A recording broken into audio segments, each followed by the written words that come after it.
Le taux de positivité continue d'augmenter, il a atteint 4,5%, d'après la Direction générale de la santé, alors qu'il s'établissait à 4,3% mercredi et 4,4% jeudi.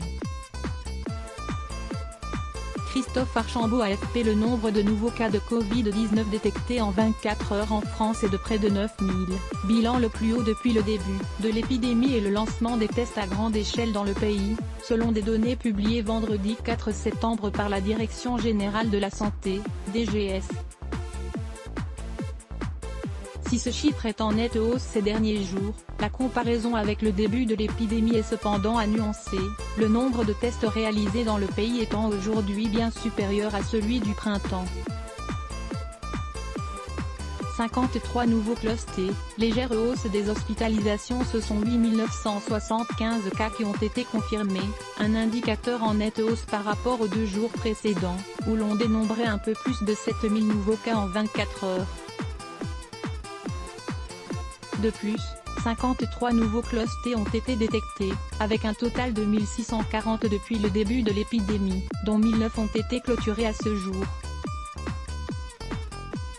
Les tests continuent parallèlement leur progression, 1 029 275 tests ont été effectués ces 7 derniers jours, et près de 9 millions l'ont été depuis le début de l'épidémie. Le taux de positivité, proportion du nombre de personnes positives divisé par le nombre de personnes testées, sur les 7 derniers jours consolidés, continue parallèlement d'augmenter, il a atteint 4,5%, d'après la DGS, alors qu'il s'établissait à 4,3% mercredi et 4,4% jeudi. En outre, on dénombre 473 patients atteints du Covid-19 hospitalisés en réanimation, dont 46 ont été admis au cours des dernières 24 heures, soit 9 de plus que la veille. Les régions Île-de-France, Auvergne-Rhône-Alpes, Hauts-de-France et Provence-Alpes-Côte d'Azur regroupent toujours 67% des malades en réanimation. En Outre-mer, on compte 166 hospitalisations, dont 41 en service de réanimation. Baisse du bilan total des décès. Le bilan total des décès est en revanche en baisse, en raison de corrections de données portant sur les établissements sociaux et médico-sociaux, dont les établissements d'hébergement pour personnes âgées dépendantes, EHPAD. 30 686 personnes sont mortes en France depuis le début de l'épidémie, soit 20 de moins que le bilan total communiqué jeudi. Cela inclut 20 210 décès dans les hôpitaux au sein des établissements hospitaliers, soit 18 décès supplémentaires en 24 heures, et 10 476 dans les EHPAD et autres établissements sociaux et médico-sociaux, soit 38 de moins que le précédent décompte, qui datait du 31 août. À Lille, les bars fermés dans la nuit de samedi à dimanche. Le préfet du Nord, Michel Lalande, a décrété la fermeture des bars de minuit à 6 heures dans la nuit de samedi à dimanche à Lille, le week-end où devait se tenir la célèbre braderie. La circulation du Covid-19 s'intensifiant tandis que la vigilance se relâche. Tous les bars, snacks, commerces d'alimentation ou établissements vendant de l'alcool ou de la nourriture devront rester fermés sur le territoire de Lille, précise la préfecture dans un communiqué. Le préfet explique avoir pris cette décision après avoir observé, depuis la mi-août, un relâchement des comportements, notamment dans les secteurs festifs de la ville de Lille.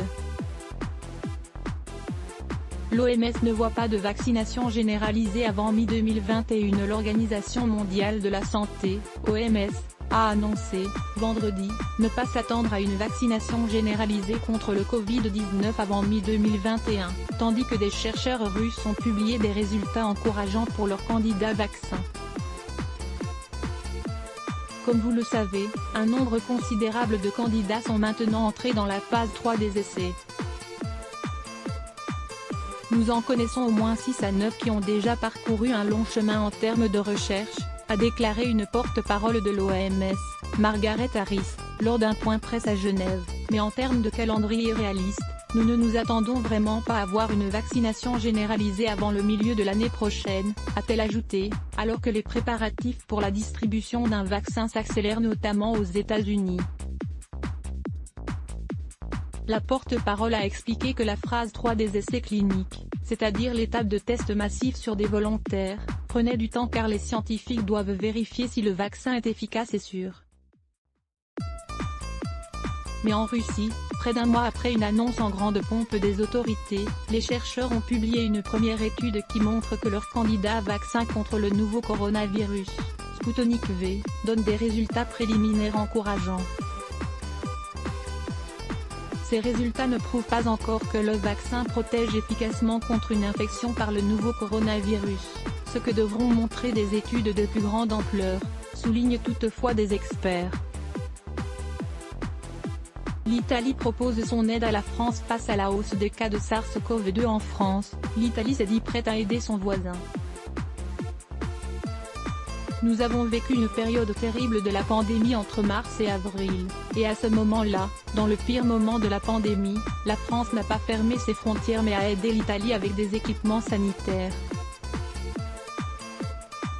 Cela, nous ne l'oublions pas, a déclaré le chef de la diplomatie italienne, Luigi Di Maio.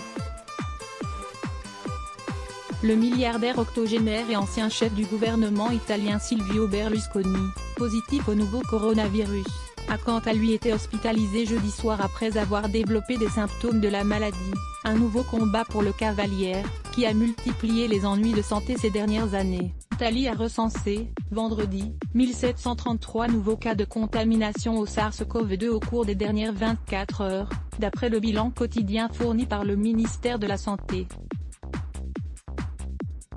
Le nombre total des infections dans le pays s'élève ainsi à 274 644.